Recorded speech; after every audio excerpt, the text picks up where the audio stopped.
situation dans laquelle on est.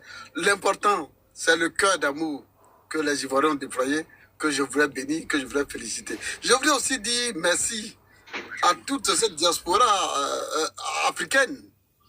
Et puisque là, il m'a fait le point en attendant notre frère panéliste qui est au Maroc. Au Maroc. Et des Guinéens, des Maliens, des Burkinabés qui sont intervenus pour apporter leur aide. Je voudrais vraiment dire merci aux Ivoiriens, merci à la Côte d'Ivoire, merci aux Africains et merci à des personnes particulières que je connais, je ne pourrais pas tous les citer, mais Roland Mobio de Pied Canada, qui est mon cadet à l'école militaire préparatoire technique de Bergerville, ce geste-là qui fait près de 800 $ canadiens, ça m'a vraiment touché. Et puis les paroles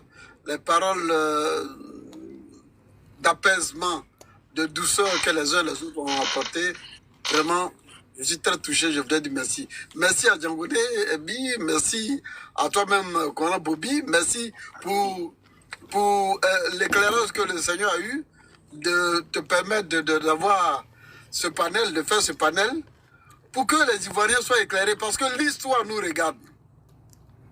L'histoire nous regarde.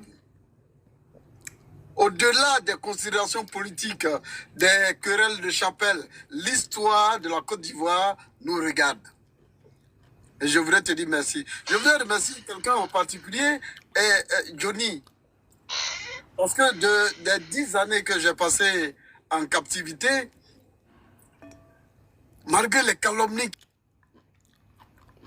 qu'il avait, même de mes propres amis, c'est le seul cyberactiviste qui est resté constant en m'apportant son soutien dans ses déclarations, dans un soutien, à chaque fois qu'il faisait une vidéo, je voulais lui dire merci. C'était des paroles qui, en prison, réconfortent, qui permettent de comprendre qu'il y a des personnes qui, au moins, ont de la compassion pour toi, qui ont de la pitié pour toi. Et je voudrais nous dire à nous tous, c'est pas la peine qu'on se fâche pour tous les événements qui sont déroulés en Côte d'Ivoire. Le Seigneur a permis de faire ce qu'on devait faire, on l'a fait, on est fiers de l'avoir fait, on est prêt à refaire s'il fallait le refaire. Mais quant à en vouloir à qui que ce soit, il faut laisser au compte de la miséricorde de Dieu. C'est Dieu qui organise toutes choses, c'est Dieu qui planifie tout. Restons fidèles à Dieu et parce que un jour, le soleil se lèvera pour notre pays. Je vous remercie. Que Dieu vous bénisse. Ok, mon commandant, vraiment, merci beaucoup. Franchement, je suis ému. Moi, je ne vous connaissais pas, je ne vous ai jamais vu d'ailleurs. Et j'ai appris l'existence de votre unité à Yopougon, Sipores. Lorsque nous sommes tombés dans une embuscade, il y avait quelqu'un parmi nous qui a dit, j'ai le numéro du GEF, je vais appeler la présidente, et le GEF va venir nous secourir.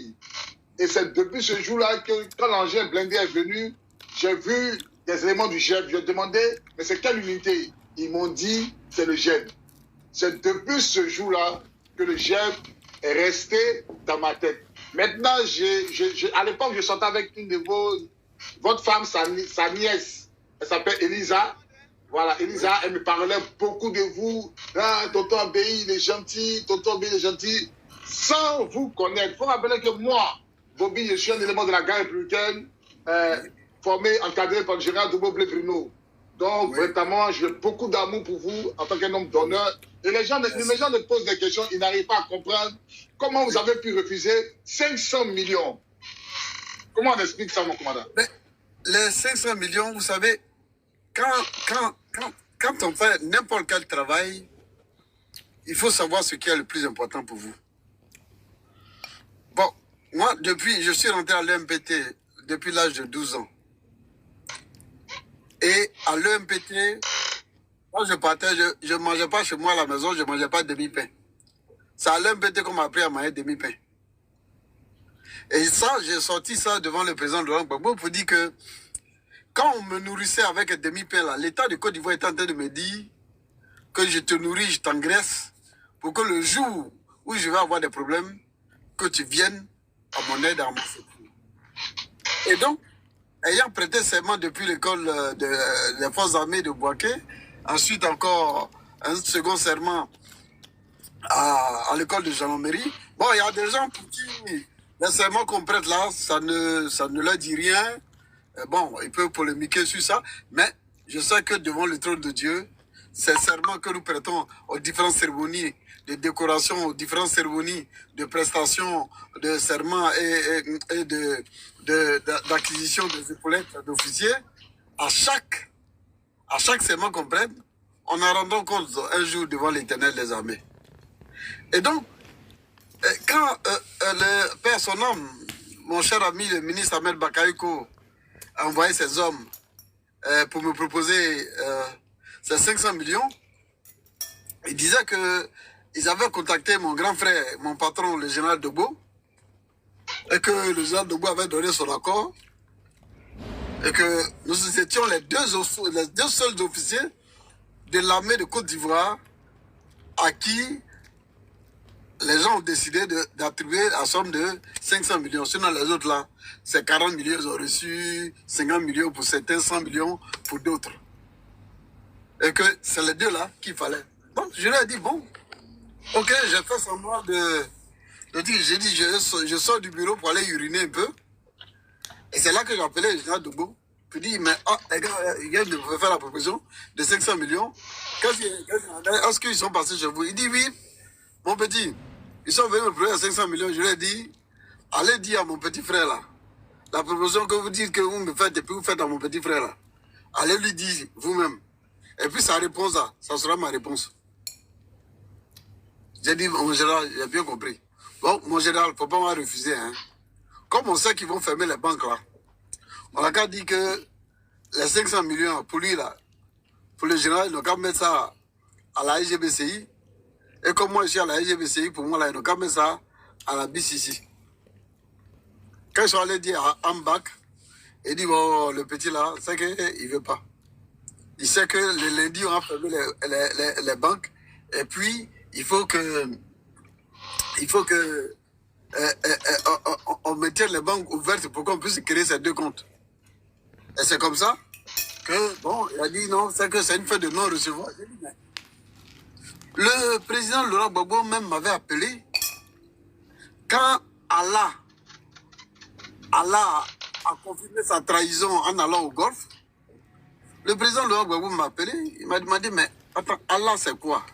C'est une histoire de baoulés qui sont contre moi ou bien... J'ai dit non, monsieur le président, ça n'a rien à voir. Que Allah il est cupide. Le problème là que vous ne connaissez pas, c'est que c'est quelqu'un qui était d'une très grande cupidité. Et que moi-même là, ils m'ont proposé 500 millions. Vous pouvez demander au général Dogbo. On nous a proposé 500 millions. On n'a pas pu prendre. Parce que les gens, leurs 500 millions là, tu sais où ils sont allés prendre? Avec une déesse indienne ou quoi, qui a vomi et puis on vient te donner. Après ça, tu es maudit. Tes descendants sont maudits de génération en génération jusqu'à la 3e ou 4e génération. Ça là, je n'ai pas l'argent, mais je préfère rester là avec la bonté des Ivoiriens que je constate aujourd'hui. Je préfère rester comme ça que de demeurer longtemps. Et c'est pour ça que... Monsieur, mon commandant, s'il vous plaît, mon commandant, j'ai une motion. Quand oui. Vous avez relaté ça au président Laurent Gbagbo, en présence, si je me souviens bien, du Premier ministre Akembo, n'est-ce pas? Quelle a été la réaction du président Laurent Gbagbo? Le président Akembo était là, le Premier ministre Akembo était là, et j'ai été choqué par la réaction du président de la République. Il faut vous dire, moi, je ne suis pas un homme de mensonges. Hein. Si quelque chose est bon, c'est bon. Si ce n'est pas bon, je dis que ce n'est pas bon. J'ai été surpris par la réaction du président Laurent Gbagbo qui m'a dit, ah, mais les gens, ils ont l'argent, hein. Mais moi, où j'ai trouvé 500 millions pour donner à quelqu'un? Je suis resté là, j'ai tapé ma tête un peu comme ça. Bon, il pensait que peut-être que j'étais embêté. Mais je disais, mais Abbaye, tu es bête. Abbaye, tu es bête. Abbaye, tu es bête. Fallait accepter 500 millions et puis on avait fini à faire. Mes frères, mais bon, hélas, c'est des choses qui sont passées. C'est passé au moment mais mon commandant, depuis votre sortie de prison, est-ce que vous avez reçu une visite du PPACI? Non, je n'avais reçu aucune visite du PPACI. Non, non. Parce que les gens je écrivent pour que vous êtes visité par le PPACI, que le PPACI vous agresse. Je dis, je n'en veux pas à quelqu'un. Je n'en veux pas à quelqu'un, mais qu'on ne m'emmène pas. Qu'on ne m'emmène pas. Oui, monsieur, est-ce que vous avez... J'arrive. J'ai pas reçu de visite du PPACI. La seule personne qui, en cette année, qu'on appelle là, cette année 2025 là, hein, en fin d'année, a vu une de mes filles spirituelles pour me dire que il souhaiterait passer me visiter. Je lui ai dit, bon, qu'il me donne la date pour qu'on puisse se rencontrer. Après qu'il dit qu'il a fait un voyage, quand il est revenu du voyage, moi-même je suis reparti vers lui.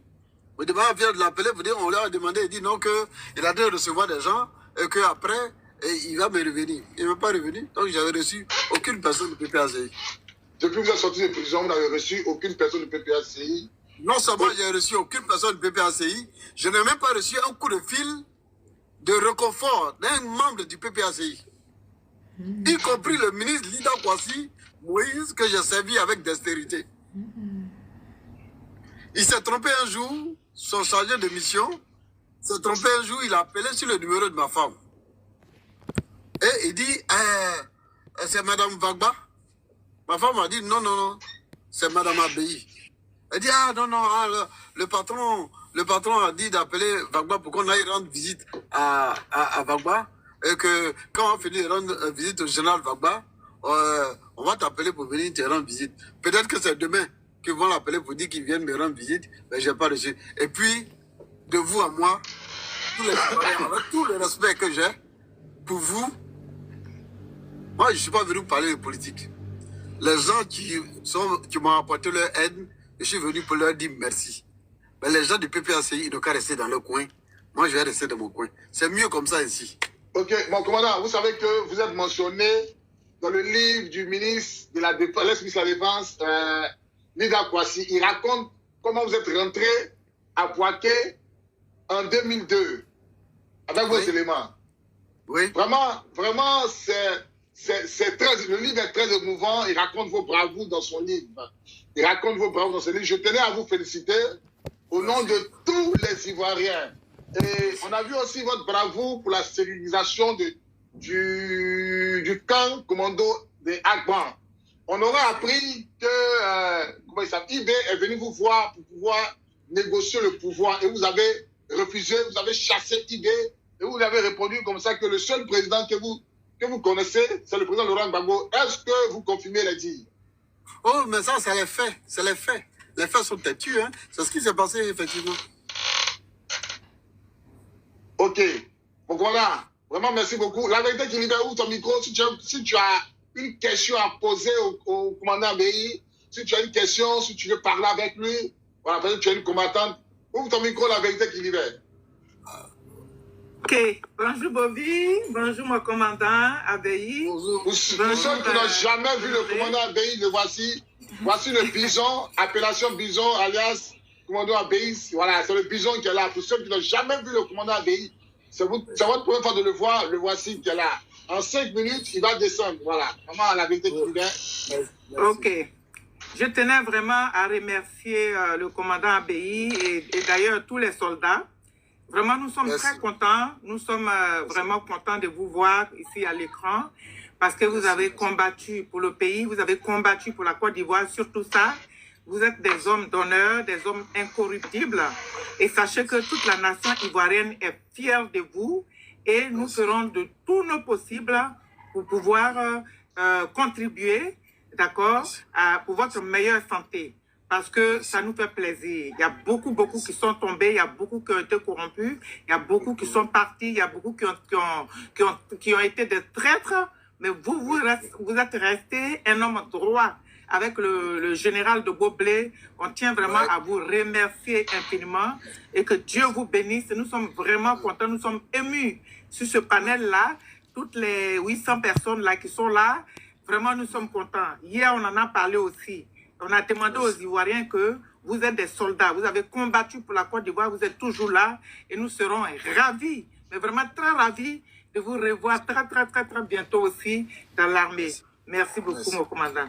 Ok, maman, la vérité qui libère. Je vais prendre la dernière personne. Maman Lynn. Lynn, ouvre ton micro pour le commandant Abéi. Tu as 2 minutes pour parler avec ton héros. Tu as 2... Maman Lynn, est-ce que tu es là? Ouvre ton micro, s'il te plaît. Lynn, est-ce que tu es là? Lynn n'est pas là. Si Lynn n'est pas là, on va te mettre fin à la vidéoconférence. Voilà, donc, mon commandant, que Dieu vous bénisse. Reposez-vous bien. Reposez-vous bien. Dieu vous fortifie. Prenez soin de vous. Et vraiment, merci d'être monté sur le panel pour parler à vos frères ivoiriens. Dieu vous bénisse. Je ne sais pas si le commandant Diagonebi a quelque chose à dire à son patron. Commandant Diagonebi, si tu peux ouvrir ton micro, parler à ton patron rapidement. Commandant Diagonebi. Ah, non, il n'a pas fermé ton micro. Ton micro est ouvert, commandant Diagonebi, il n'a pas fermé ton micro.